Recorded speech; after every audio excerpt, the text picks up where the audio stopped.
and then give to the people from your overflow. Stop giving to people when you're fucking empty. I think that's why people get so depressed and anxious, because when we are in a scarcity mindset, like, it's hard for us to give. Like, if I don't have it, how do you expect me to give it to you? Hello, beautifuls. My name is Giselle, co-host of the Strong Sunflowers podcast and founder and CEO of the Create app, an app created specifically for content creators. So if that's you, make sure you follow us on Instagram. We should be launching in early November. I am so excited for this project, and I shall be telling you guys more about it at the end of August. So stay tuned. Make sure you subscribe to the channel. And today we're going to talk about 5 sentences that will change your life.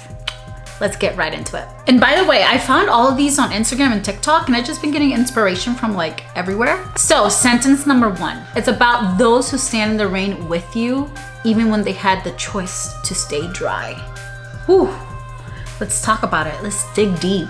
On the podcast, we talk a lot about who's in your field. Who's in your field matter. Who you surround yourself with matters. So you have the hummingbird, which is the cheerleader in your life. It's always motivating you to be a better person, to do that thing, to go skydiving, to take that trip, to quit that job. Then you have the butterfly, which is my all-time favorite. The butterfly is like the mentor, the one that guides you, the one that tells you like, hey, I've been where you are. Like, it gets better. This too shall pass. You got this. You are capable, you know? And then you have the bee, like the bee in your life, which is like, hey, you're messing up. Like, change it up, babe. You can do better. We all need a bee in our life to be ready to bee slap us if we're messing up, because they expect us to be at our full potential. And then you have other sunflowers in your field, which are people that are kind of doing the same thing as you.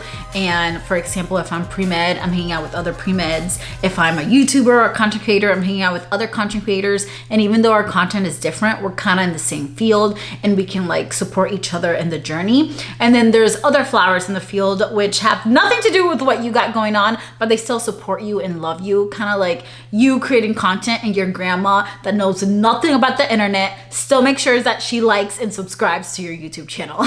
But having these kinds of people in our lives is so important.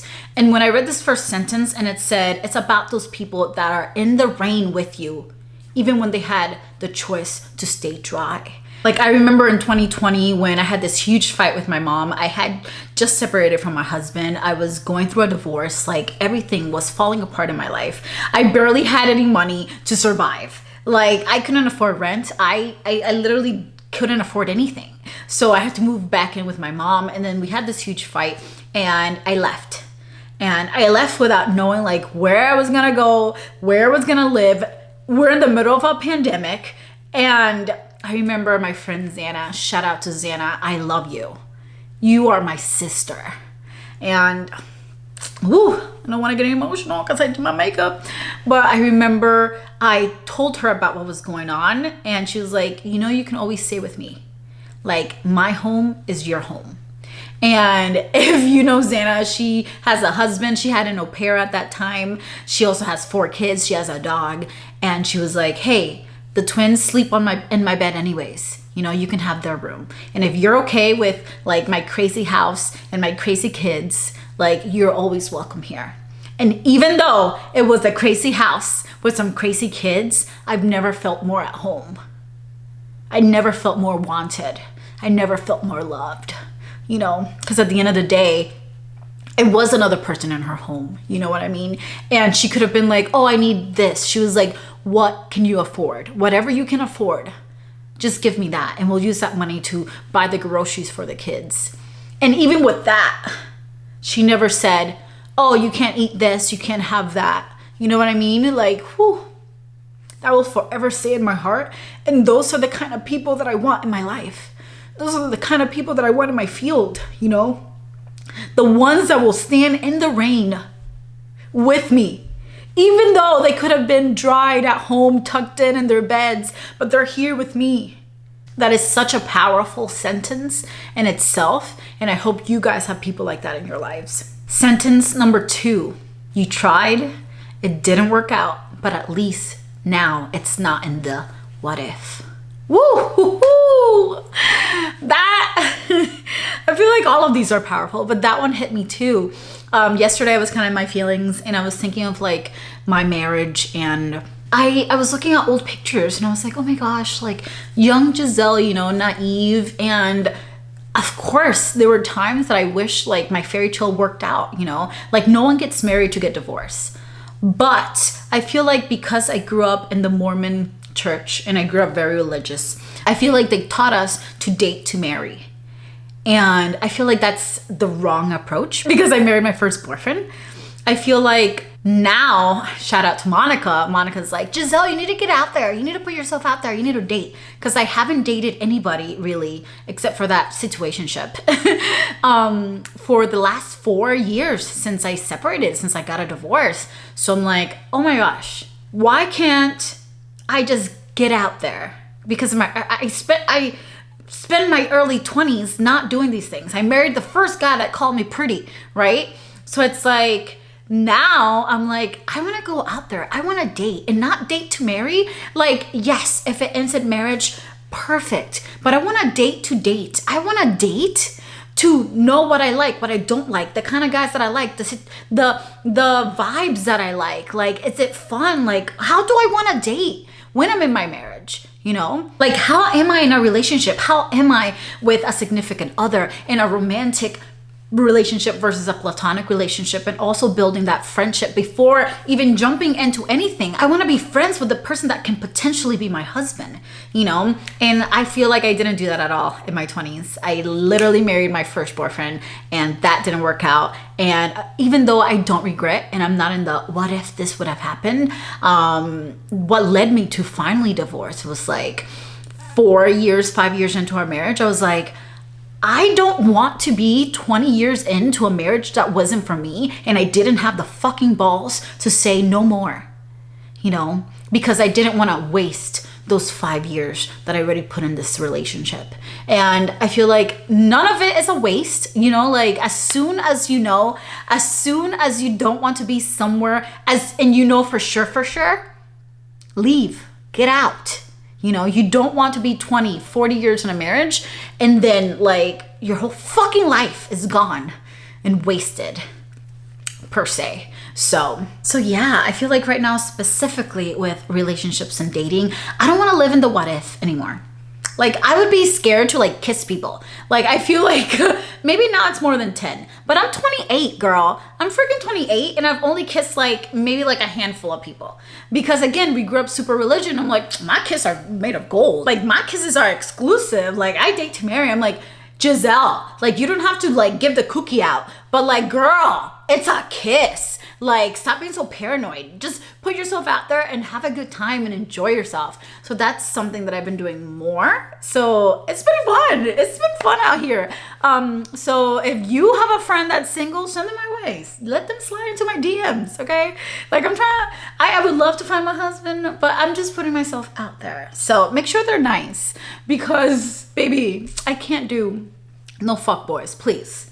Nice. If you're nice, holla at me. Sentence number 3. There's always more than one way to the top of the mountain. And I've been having to like drill that into my head lately, because as you guys know, I am starting a tech company, basically, an app, the Create app. And the app is all about content creations. And I'm so excited to share with you guys.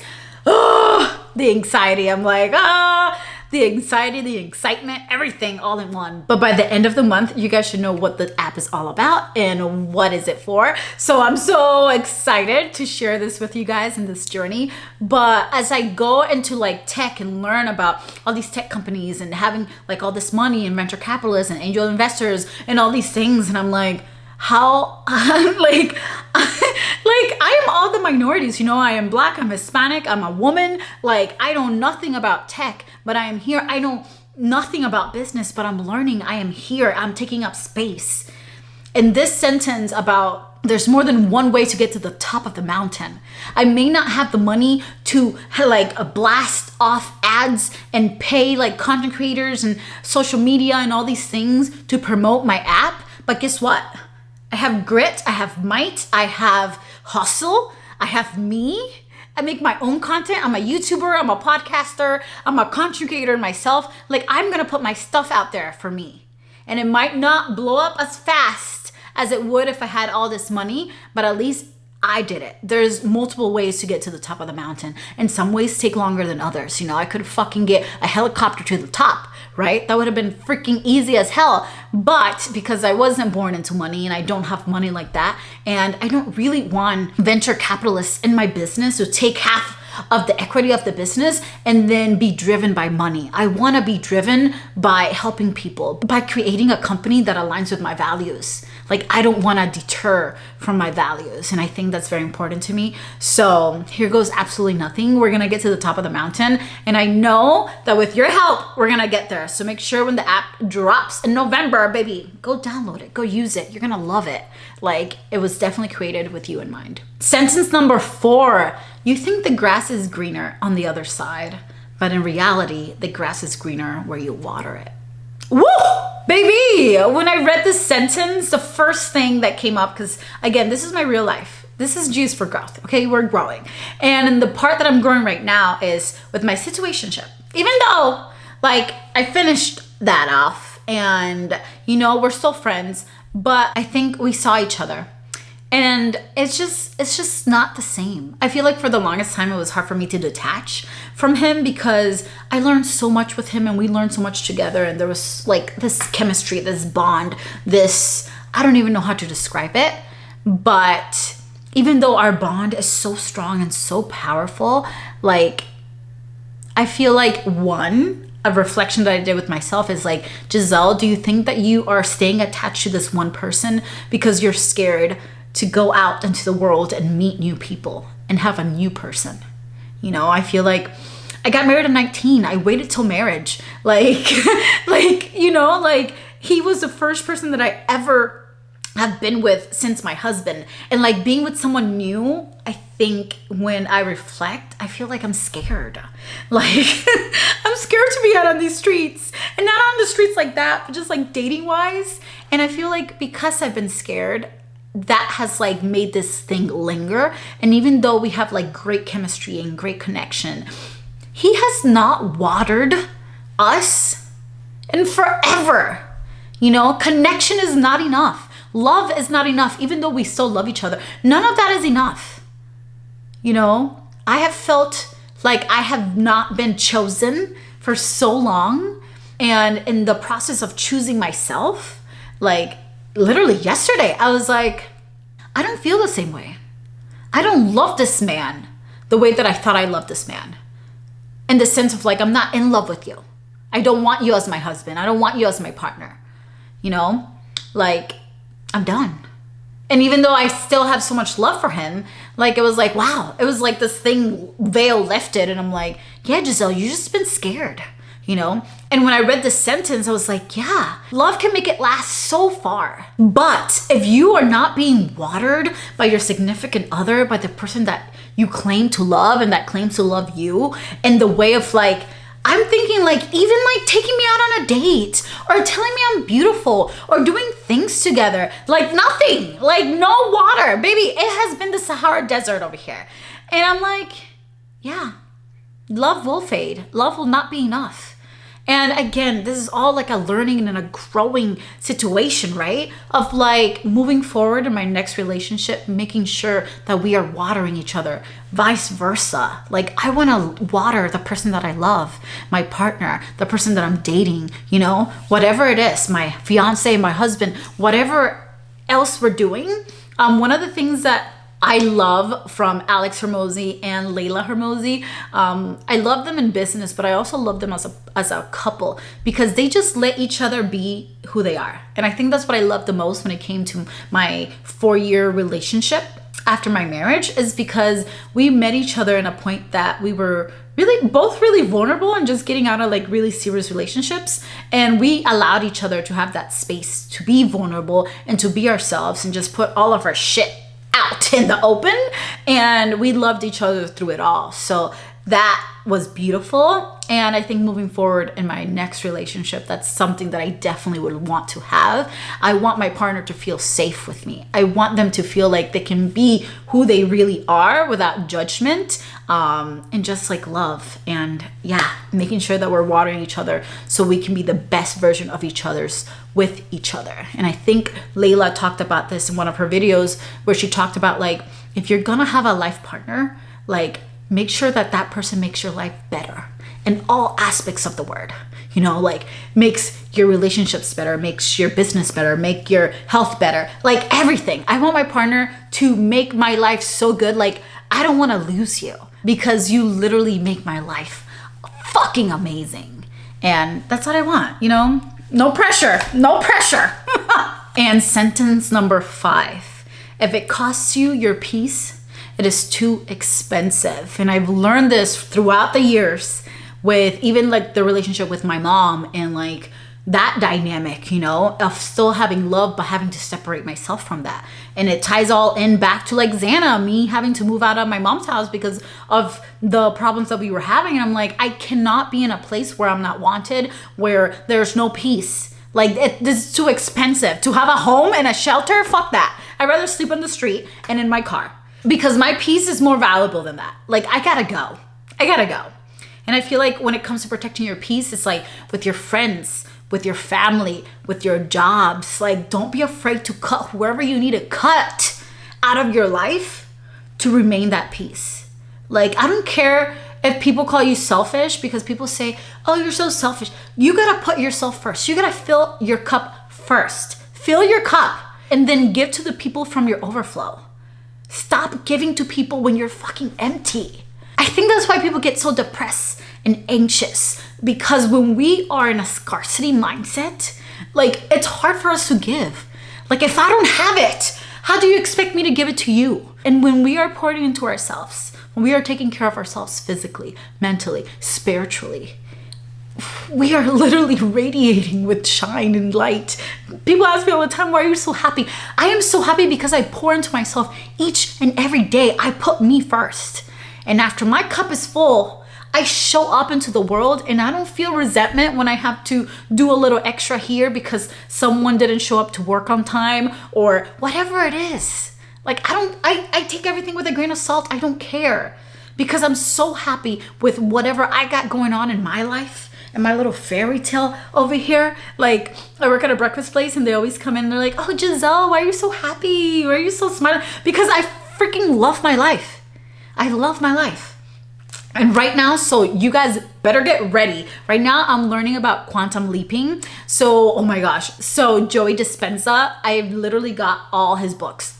Hold please. I found him on YouTube and I'm like, I need to read everything that you have ever written, sir, because what the heck? This is the kind of mindset I need, especially coming into business. I feel like what's really gonna set me apart from everything else is my mindset. Because if I have a millionaire's mindset, if I have a business person's mindset of like, I can do it. Like, my mind, our minds are powerful and the creation can come from within. So right now I'm reading Becoming Supernatural and that's what I'm trying to do. I'm trying to become supernatural, baby. But learning more about quantum leaping. So basically quantum leaping is closing the gap between space, time, and reality. I feel like we usually, when we're making goals and things like that, we put a timeline, okay? So even when I did this 30-day challenge for my long form videos, I was like, okay, one of the things that popped out at me was, oh my gosh, it would have taken me 7 months to make 30 videos, but it took me less than a month to make 30 videos. It was like a quantum leap in a sense, you know, like I reached 7 months in 1 month. Imagine if I am doing another 30-day challenge, you know, that's gonna be 14 months ahead of time because it would have taken me 14 months to make 60 videos, you know what I mean? And now I'm making them like back to back to back. But as I listen to Joe Dispenza, he's talking about quantum leaping even in like when it comes to business, when it comes to anything in your life that you want, you know, you want a relationship, you want a husband, like you don't have to be like, oh, well, maybe when I'm 35. No, you can quantum leap to that, attract that to your life now. Like time is an illusion. Reality is an illusion. Like, oh my gosh, I'm like working on a video right now for you guys because I've been learning about the 4 things that you need for quantum leaping. I'm gonna share a little sneak peek from my little notes over here. So the 4 things that you need to be working for quantum leaping is thoughts and beliefs, 2, frequency, 3, actions, and then the 4, reality. I'm gonna definitely go deeper into a video with that, but you know, your thoughts and beliefs are so important to be able to use your mind to attract the things that you want faster, you know? So time is an illusion. Like, it doesn't matter. You can have it now if you truly want it. Stop thinking that it's gonna take you a year to get that promotion. Stop thinking that it's gonna take you 5 years to find your husband. Find your husband now. And that's the kind of mentality your girl needs. Like, I have a successful business now. I have a multi-million-dollar business now.